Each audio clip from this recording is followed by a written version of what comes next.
नमस्कार दोस्तों, मैं प्रतिभा। आप लोग का स्वागत है कृष्णा वल्ली पीसीएस बाय प्रतिभा में। दोस्तों, हम यूपी ट्रिपल एससी पेट घटना चक्र एमसीक्यू देख रहे हैं, जो कि पेट एग्जाम के लिए बेहद महत्वपूर्ण है, क्योंकि यह पिछले वर्ष में आए हुए क्वेश्चन हैं। तो आप लोग पिछला वीडियो नहीं देखे हो तो जाके देख लीजिए, प्लेलिस्ट में लगे हुए हैं। और आप लोग वीडियो को लाइक एवं शेयर कर दिया करिए, उन्हें तो ज़रूर शेयर किया करिए जिन्हें इसकी आवश्यकता है। चलिए, आप लोग को पीडीएफ चाहिए तो हमारा टेलीग्राम ग्रुप ज्वाइन कर लीजिए, वहाँ से आप लोग को पीडीएफ मिल जाएगी। टेलीग्राम का लिंक डिस्क्रिप्शन में मिल जाएगा। चलिए, हम स्टार्ट करते हैं।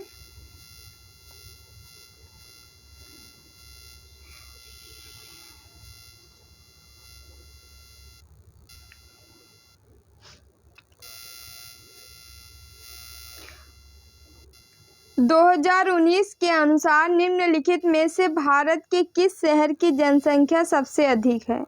तो कहाँ की है? तो मुंबई की जनसंख्या सबसे अधिक है। डिटेल देखते हैं।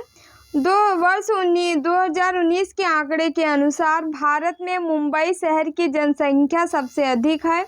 2011 की जनगणना के अनुसार मुंबई शहर की जनसंख्या जो है 12442373 थी। चलिए, सबसे ज़्यादा जनसंख्या कहाँ है, किस शहर में भारत में? तो मुंबई में है। दूसरा क्वेश्चन है हमारा, जन्म और मृत्यु के पंजीकरण का अधिनियम वर्ष 1969 में लागू किया गया था। 1969 में जन्म और मृत्यु के पंजीकरण का अधिनियम वर्ष 1969 में लागू किया गया। इस अधिनियम द्वारा देश में रजिस्ट्रेशन प्रणाली को एकीकृत किया गया और जन्म व मृत्यु रजिस्ट्रेशन को अनिवार्य कर दिया गया। वर्ष 2019 के अनुसार भारत के किस राज्य की शहरी जनसंख्या सबसे अधिक है? तो महाराष्ट्र की है। महाराष्ट्र की शहरी जनसंख्या सबसे अधिक है। देखते हैं, वर्ष 2019 के अनुसार भारत में महाराष्ट्र की नगरीय जनसंख्या सबसे अधिक है।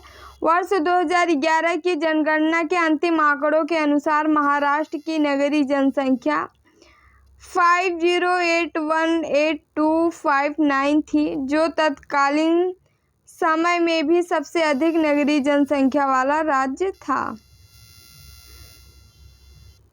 अगला क्वेश्चन है, जनगणना 2011 के अनुसार उत्तर प्रदेश में बाल लिंगानुपात क्या है? तो क्या है? 902 है। 1000 में 902 है। देखते हैं, जनगणना 2011 के अनुसार उत्तर प्रदेश का बाल लिंगानुपात 902 है, जबकि वर्ष 2001 में उत्तर प्रदेश में बाल लिंगानुपात कितना था? 916 था। अभी घटा है 11 में। वर्ष 2001 से 11 के दौरान प्रदेश की जनसंख्या की दशकीय वृद्धि दर जो है 20.23% रही है, जो कि राष्ट्रीय औसत वृद्धि दर 17.70% से अधिक है। अगला क्वेश्चन है, 2011 की जनगणना रिपोर्ट के अनुसार निम्नलिखित में से किस राज्य में जनजाति जनसंख्या नहीं है? तो कहाँ नहीं है? तो हरियाणा में नहीं है। जनजाति जनसंख्या हरियाणा में नहीं है। डिटेल देखते हैं, 2011 की जनगणना रिपोर्ट के अनुसार हरियाणा पंजाब राज्य में जनजाति जनसंख्या एसटी नहीं है। हरियाणा और पंजाब में जो है एसटी जनसंख्या नहीं है। नागालैंड और अरुणाचल प्रदेश में कोई भी अनुसूचित जाति नहीं है। एससी जो है नागालैंड और अरुणाचल प्रदेश में नहीं है, और एसटी जो है हरियाणा और पंजाब में नहीं है, मतलब निवासी नहीं है इन लोग का। भारत में जनगणना की शुरुआत जो है 1872 ईस्वी में लॉर्ड मेयो के कार्यकाल में हुई, और नियमित दशकीय जनगणना की शुरुआत जो है 1881 ईस्वी से लॉर्ड रिपन के कार्यकाल में कार्यकाल से शुरू हुई है। अगला क्वेश्चन है 2011 की जनगणना रिपोर्ट के अनुसार प्रति वर्ग किलोमीटर भारत का जनसंख्या घनत्व कितना है? 982 है। वर्ष 2011 की जनगणना के अनुसार भारत का जनसंख्या घनत्व 982 व्यक्ति प्रति वर्ग किलोमीटर है, जबकि वर्ष 2001 में यह 325 व्यक्ति प्रति वर्ग किलोमीटर था। उल्लेखनीय है कि भारत का सर्वाधिक जनसंख्या घनत्व वाला राज्य 2011 की जनगणना के अनुसार कौन है? बिहार है। अगला क्वेश्चन है हमारा 2011 की जनगणना रिपोर्ट के अनुसार निम्नलिखित में से किस राज्य में जनसंख्या घनत्व सर्वाधिक है? कहाँ है? तो बिहार में सर्वाधिक जनसंख्या घनत्व है। 2011 की जनगणना रिपोर्ट के अनुसार बिहार राज्य में सर्वाधिक जनसंख्या घनत्व है। सर्वाधिक जनसंख्या घनत्व वाले 5 राज्य हैं, कौन कौन से हैं? तो पहले पे बिहार है, 1106 है यहाँ की जनसंख्या। उसके बाद जो है फिर पश्चिम बंगाल है, फिर केरल है, फिर उत्तर प्रदेश है, फिर हरियाणा है। पहले स्थान पे बिहार है, दूसरे पश्चिम बंगाल है, तीसरे केरल है, चौथे पे उत्तर प्रदेश है, पांचवे पे हरियाणा है, चौथे पे उत्तर प्रदेश है। याद रखिएगा आप लोग। अगला क्वेश्चन देखते हैं 2011 की जनगणना के अनुसार भारत के निम्नलिखित राज्यों में से सबसे अधिक जनसंख्या घनत्व वाला राज्य कौन सा है? तो बिहार सबसे अधिक जनसंख्या घनत्व वाला राज्य है। अगला क्वेश्चन देखते हैं 2011 में हुई जनगणना के अनुसार भारत की कुल जनसंख्या में अनुसूचित जाति कितने प्रतिशत है? तो 16.6% है। डिटेल देखते हैं। वर्ष 2011 की जनगणना के अनुसार भारत की कुल जनसंख्या में अनुसूचित जाति का प्रतिशत 16.6% है। सर्वाधिक एवं न्यूनतम अनुसूचित जाति की जनसंख्या क्रमशः उत्तर प्रदेश, मिजोरम में है, जबकि सर्वाधिक एवं न्यूनतम अनुसूचित जाति जनसंख्या प्रतिशत कहाँ की है? तो पंजाब तथा मिजोरम में, पंजाब और मिजोरम में है।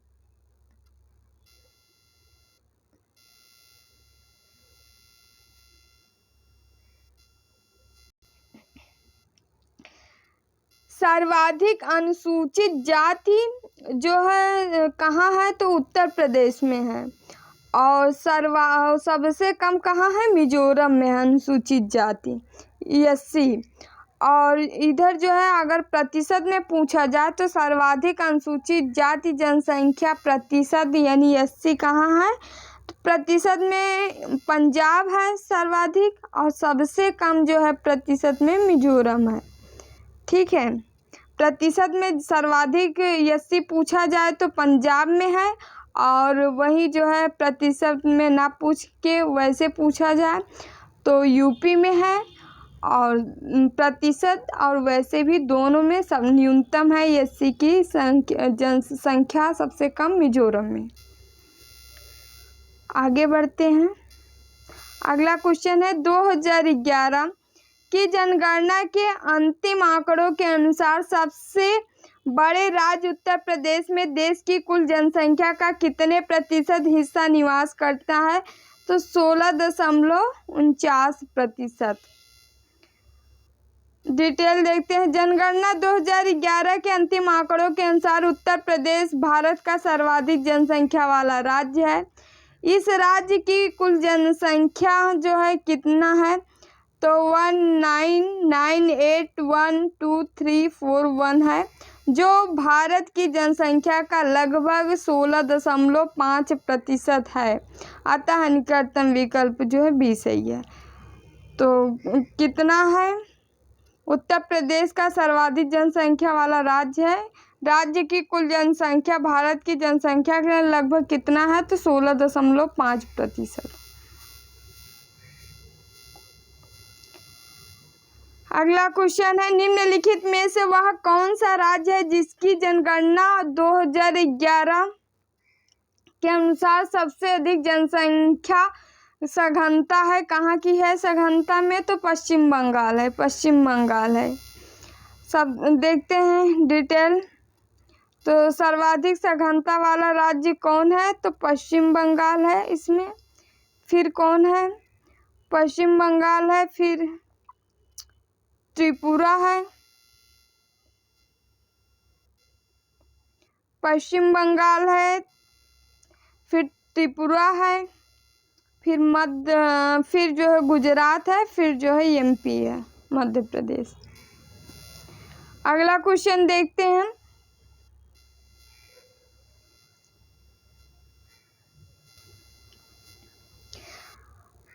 2011 की जनगणना के अनुसार कौन सा एकमात्र राज्य था जिसकी वर्ष 2001 से 11 के दौरान ऋणात्मक घातीय जनसंख्या वृद्धि दर थी?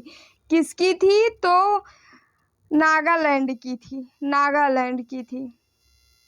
डिटेल देखते हैं। 2011 जनगणना के अनुसार नागालैंड एकमात्र राज्य था जिसकी वर्ष 2001 से 11 के दौरान ऋणात्मक घातीय जनसंख्या वृद्धि दर थी। नागालैंड की 10 की जनसंख्या वृद्धि दर जो है -0.6 रही थी। अगला क्वेश्चन है, भारत की आबादी की औसत आयु सीमा क्या है? तो 25 से 30 वर्ष है, 25 से 30 वर्ष है। भारत की आबादी की औसत आयु सीमा 27.9 वर्ष है, जो कि विकल्प में 25 से 30 वर्ष निकटतम है। एग्जैक्ट जो है 27.9 है, लगभग 28। भारत में दुनिया की कुल आबादी लगभग कितनी है? तो 17% है, 17%। वर्ल्ड पॉपुलेशन प्रोस्पेक्टस 2019 के अनुसार वर्ष 2019 में भारत की जनसंख्या विश्व जनसंख्या का लगभग 17.7% है। विश्व का सबसे ज़्यादा जनसंख्या वाला देश चीन है। संयुक्त राज्य अमेरिका की जनसंख्या विश्व जनसंख्या का 4.3% है। तृतीय स्थान पे, चौथे स्थान पे इंडोनेशिया है, चौथे स्थान पे इंडोनेशिया है।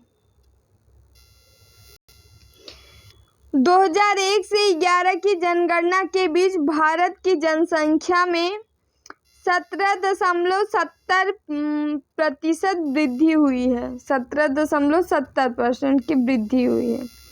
डिटेल देखते हैं। जनगणना 2011 के अंतिम आंकड़ों के अनुसार 2001 से 11 के दौरान भारत की 10 की वृद्धि दर 17.70% रही है। ग्रामीण जो है 12.3% रही है। नगरीय जो है 31.8% रही है। ग्रामीण जनसंख्या में सर्वाधिक 10 की वृद्धि दर कहाँ हुआ? तो मेघालय की रही है। 10 की वृद्धि दर ग्रामीण जनसंख्या में सर्वाधिक कहाँ की रही है? तो मेघालय की। अगला क्वेश्चन है, निम्न में से किस प्रदेश की मध्य आयु न्यूनतम है? मध्य आयु न्यूनतम है तो उत्तर प्रदेश की है, उत्तर प्रदेश की।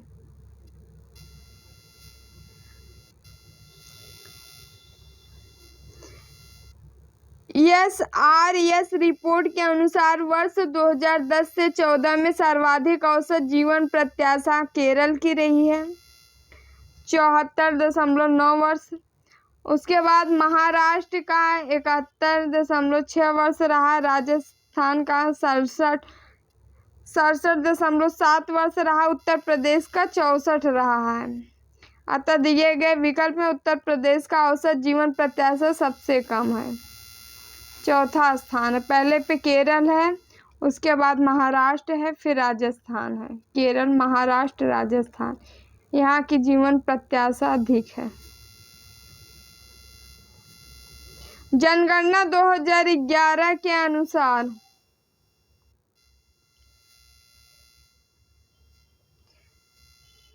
भारत की तीसरी सबसे अधिक आबादी वाला राज्य कौन सा है? तो बिहार है, बिहार।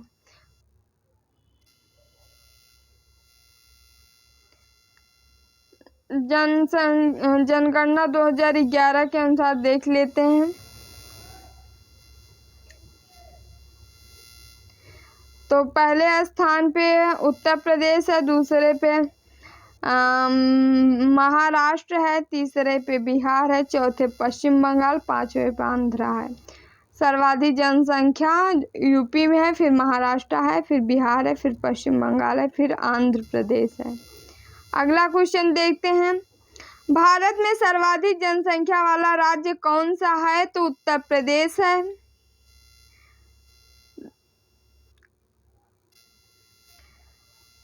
2011 की जनगणना के अनुसार भारत में वयोवृद्ध महिला नागरिकों की संख्या है कितनी है? तो 103 मिलियन, 93 मिलियन नहीं, 53 मिलियन होना चाहिए। कितनी है? हाँ, 53 मिलियन है।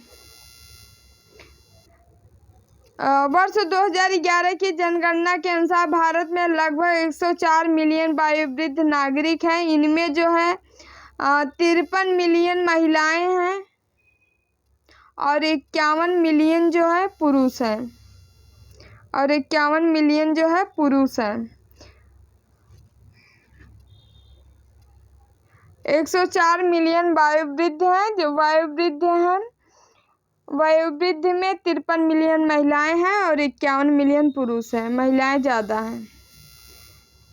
अगला क्वेश्चन है, भारत का सबसे कम जनसंख्या वाला राज्य कौन सा है? तो सिक्किम है, सबसे कम जनसंख्या वाला। भारत का सबसे कम जनसंख्या वाला राज्य सिक्किम है। वर्ष 2011 की जनगणना के अनुसार इसकी जनसंख्या 61057777 है। इसके बाद क्रमशः मिजोरम और अरुणाचल प्रदेश का स्थान है, जबकि उत्तराखंड की जनसंख्या 100,86292 है। सबसे कम जनसंख्या वाला राज्य भारत का कौन है? तो सिक्किम है।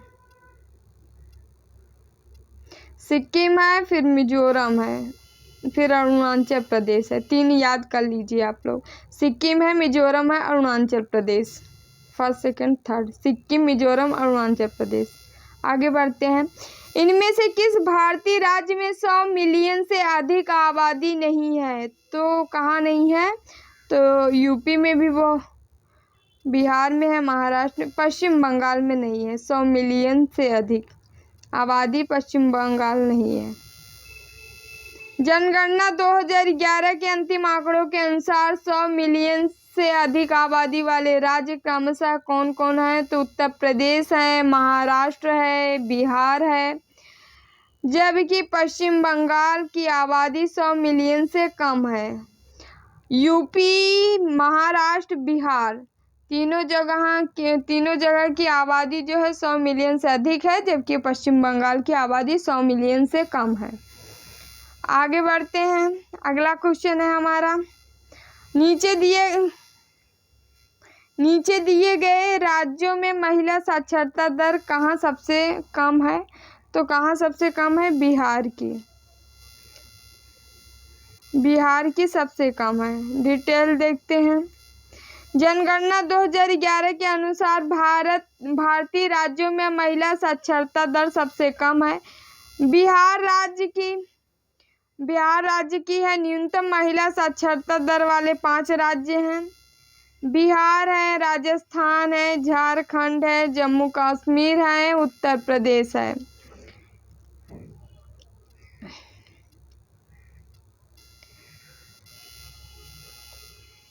जनगणना 2011 के अनुसार उत्तर प्रदेश में लिंगानुपात है तो 902 है, 912 है। जनगणना 2011 के अनुसार उत्तर प्रदेश में लिंगानुपात कितनी है? तो 912 है।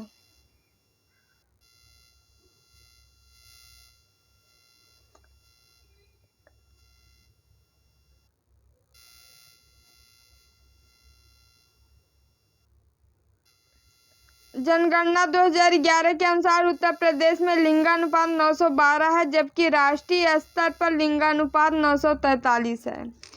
उत्तर प्रदेश का लिंगानुपात जो है 912 है, राष्ट्रीय स्तर पर 943 है। अगला क्वेश्चन है एनपीपी से क्या अभिप्राय है। एनपीपी से क्या अभिप्राय है, तो नेशनल पॉपुलेशन पॉलिसी से है। नेशनल पॉपुलेशन पॉलिसी से है। एनपीपी से आशय है नेशनल पॉपुलेशन पॉलिसी से है। अगला क्वेश्चन है भारत की लगभग आधी जनसंख्या मात्र 5 राज्यों में रहती है, निम्नलिखित में से कौन सा है। एक इन 5 घनी जनसंख्या वाले राज्यों में से नहीं है। 5 राज्यों में से कौन नहीं है, तो इसमें केरल नहीं है, बाकी बिहार भी है, पश्चिम बंगाल है, पश्चिम बंगाल चौथा स्थान है, महाराष्ट्र भी है। तो भारत की लगभग आधी जनसंख्या 5 राज्यों में है। उत्तर प्रदेश, महाराष्ट्र, बिहार, पश्चिम बंगाल, आंध्र प्रदेश में 5 बड़े जनसंख्या वाले राज्य हैं। उत्तर प्रदेश है, महाराष्ट्र है, फिर बिहार है, फिर पश्चिम बंगाल, फिर आंध्र प्रदेश। अगला क्वेश्चन है हमारा 2017 में दर्ज भारत में शहरीकरण की स्थिति क्या है, तो 30 से 35% है। 30 से 35% है। शहरी क्षेत्रों के भौतिक विस्तार को शहरीकरण कहा जाता है। संयुक्त राष्ट्र संघ के अनुसार ग्रामीण क्षेत्रों के लोगों का शहरों में जाकर रहना और काम करना भी शहरीकरण है। वर्ष 2017 में भारत का शहरीकरण 33.54% था। यूएन विश्व शहरीकरण संभावनाएं 2018 नामक एक रिपोर्ट के अनुसार भारत की लगभग 34% आबादी अब शहरी क्षेत्रों में रहती है। अगला क्वेश्चन है निम्नलिखित में से किस राज्य में भारत में जनसंख्या का घनत्व सबसे कम है, कहाँ। अरुणाचल प्रदेश में सबसे कम है। डिटेल देखते हैं। जनगणना 2011 के अंतिम आंकड़ों के अनुसार भारत का सबसे कम जनसंख्या घनत्व वाला राज्य अरुणाचल प्रदेश है। 17 व्यक्ति प्रति वर्ग किलोमीटर हैं। दूसरे स्थान पर जो है मिजोरम है, 52 व्यक्ति प्रति वर्ग किलोमीटर है। तीसरे पे जो है सिक्किम है, 86 व्यक्ति प्रति वर्ग किलोमीटर है। नागालैंड का जनघनत्व है 119 व्यक्ति प्रति वर्ग किलोमीटर। तो सबसे कम जनसंख्या अरुणाचल प्रदेश में निवास करती है, फिर मिजोरम में, फिर सिक्किम में। सबसे कम जनघनत्व कहाँ है, अरुणाचल प्रदेश, फिर मिजोरम, फिर सिक्किम। 3 याद ही रखिएगा, 3 तो आप लोग कहाँ था, तो अरुणाचल प्रदेश, मिजोरम, सिक्किम। अगला क्वेश्चन देखते हैं। भारत की जनगणना 2011 के अनुसार उत्तर प्रदेश का प्रति वर्ग किलोमीटर जनसंख्या घनत्व क्या है, तो 829 है। 829 है उत्तर प्रदेश का प्रति वर्ग किलोमीटर जनसंख्या 829 है। डिटेल देखते हैं। भारत की जनगणना 2011 के अनुसार उत्तर प्रदेश का प्रति वर्ग किलोमीटर जनसंख्या 829 है। अगला क्वेश्चन है निम्नलिखित में से कौन सा भारत का सर्वाधिक घनी आबादी वाला शहर है, तो हैदराबाद सर्वाधिक घनी आबादी वाला शहर है।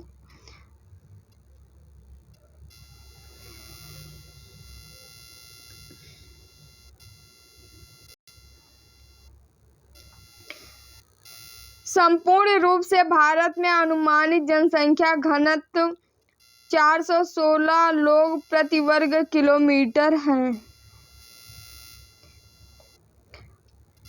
जनगणना 2011 के अनुसार भारत का प्रति वर्ग किलोमीटर जनसंख्या घनत्व 982 है। संपूर्ण रूप से भारत में अनुमानित जनसंख्या घनत्व 416 व्यक्ति प्रति वर्ग किलोमीटर है। अगला क्वेश्चन है एक नगरीय क्षेत्र के रूप में किसी स्थान को वर्गीकृत करने के लिए न्यूनतम जनसंख्या सघनता कितनी होती है? तो 400 व्यक्ति प्रति वर्ग किलोमीटर से अधिक होती है। 400 व्यक्ति प्रति वर्ग किलोमीटर से अधिक। डिटेल देखते हैं। एक नगरीय क्षेत्र के रूप में किसी स्थान को वर्गीकृत करने हेतु निम्न स्थितियां होती है। नंबर 1, जनसंख्या 5000 से अधिक हो वहाँ की। नंबर 2, पुरुषों की कार्यशील जनसंख्या का कम से कम 75% 75% भाग कृषियेतर कार्यों में लगे हों, कृषि के कार्य में लगे हों। जनसंख्या, तीसरा नंबर है जनसंख्या घनत्व 400 व्यक्ति प्रति वर्ग किलोमीटर से अधिक हो। 400 व्यक्ति प्रति वर्ग किलोमीटर से अधिक हो। भारत का भूगोल विविध देखते हैं भाई। तो खादर और बांगर निम्न में से किस प्रकार की मिट्टी है? तो जलोढ़ मिट्टी है खादर और बांगर। एक्सप्लेन देखते हैं। खादर व बांगर जलोढ़ मिट्टी के प्रकार है। खादर नवीन जलोढ़ है जबकि बांगर पुरानी जलोढ़ होता है। भारत के लगभग 40% भाग में यह मिट्टी पाई जाती है। सर्वाधिक क्षेत्र में भारत में कौन सी मिट्टी पाई जाती है? तो यही जलोढ़ मिट्टी पाई जाती है। इसका प्रतिशत कितना है? 40% है लगभग। बांगर खादर दोनों जो है जलोढ़ मिट्टी ही है। जो उपजाऊ है वो खादर है और जो उपजाऊ नहीं है वो बांगर है।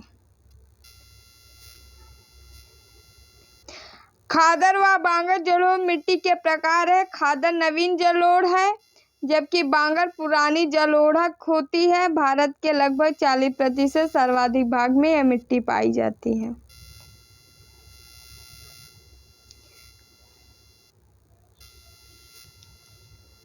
मरुस्थल क्षेत्रों में वायु अपर्दन होता है क्योंकि मिट्टी को पकड़े रहने के लिए कोई पेड़ पौधे नहीं होते हैं। शुष्क भूमि में यह होने के कारण वन और अतिचराई है। शुष्क भूमि में यह होने के कारण क्या है? तो अतिचराई कारण है इसका। डिटेल देखते हैं। मरुस्थलीय क्षेत्रों में वायु अपर्दन होता है क्योंकि मिट्टी को पकड़े रहने के लिए कोई पेड़ पौधे नहीं होते हैं। शुष्क भूमि में यह होने का कारण अतिचराई है। अतिचराई के कारण भूमि के ऊपर से परत हट जाती है जिससे शुष्क भूमि में वायु अपर्दन में वृद्धि होने लगती है। अगला क्वेश्चन है हमारा, सूर्यमुखी की खेती के लिए किस प्रकार की मिट्टी सबसे अच्छी होती है? तो रिगर या रेगुर मिट्टी जिसे कहते हैं, काली मिट्टी भी कहते हैं। सूर्यमुखी की खेती के लिए रेगुर या काली मिट्टी सबसे अच्छी मानी जाती है। यद्यपि सूर्यमुखी की खेती सभी प्रकार की मृदा में की जा सकती है परंतु रबी मौसम में सूर्यमुखी को वाटिसोल जैसे नमी वाली मिट्टी में लाभदायक रूप से उगाया जा सकता है।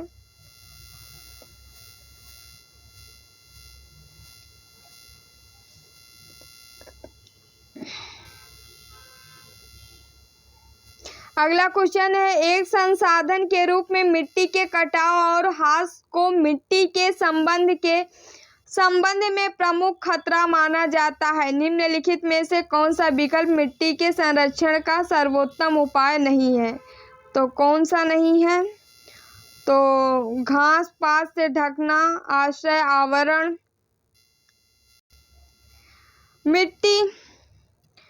मिट्टी के संरक्षण का सर्वोत्तम उपाय जो है कौन सा नहीं है? तो यही सी नहीं होगा क्योंकि बारिश के पानी में बह जाना जो है ये जो है मिट्टी के संरक्षण से संबंधित नहीं है बल्कि हाथ से संबंधित है।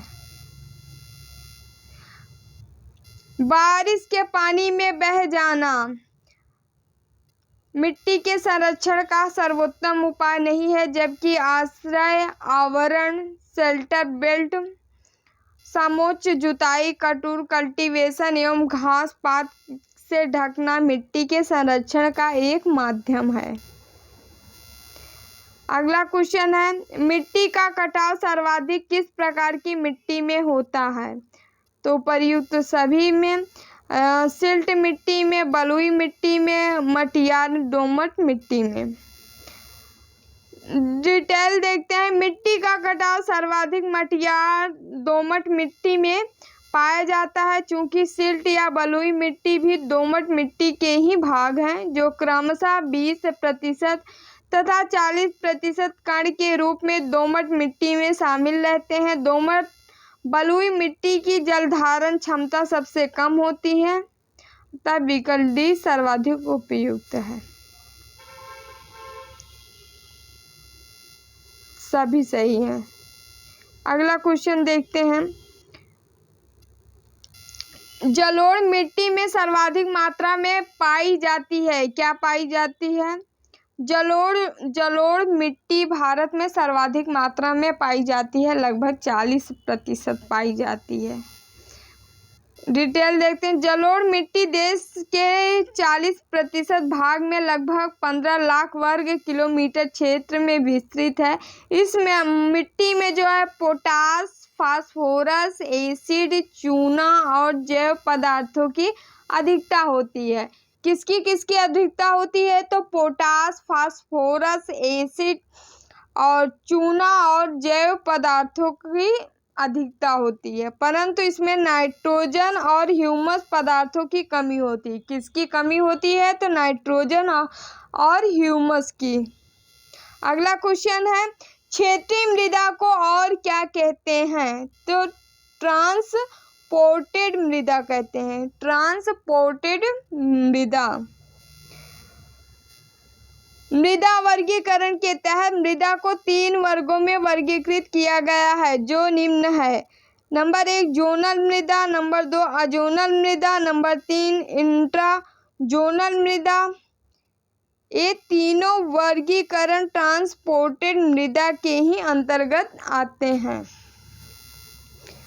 चलिए, थैंक यू वेरी मच दोस्तों। वीडियो यहीं पे एंड हुआ। इसके पहले यदि आप लोग वीडियो नहीं देखे पिछला, तो जाके देख लीजिए, प्लेलिस्ट में लगे हुए हैं। वीडियो को आप लोग अच्छा लगे तो लाइक शेयर कर दिया करिए, उन्हें तो ज़रूर शेयर किया करिए जिन्हें आवश्यकता है। चलिए, पीडीएफ चाहिए तो आप लोग टेलीग्राम ग्रुप ज्वाइन कर लीजिए, वहाँ से आप लोग को पीडीएफ मिल जाएगी। टेलीग्राम का लिंक डिस्क्रिप्शन में मिल जाएगा। चलिए दोस्तों, बाय बाय, टेक केयर।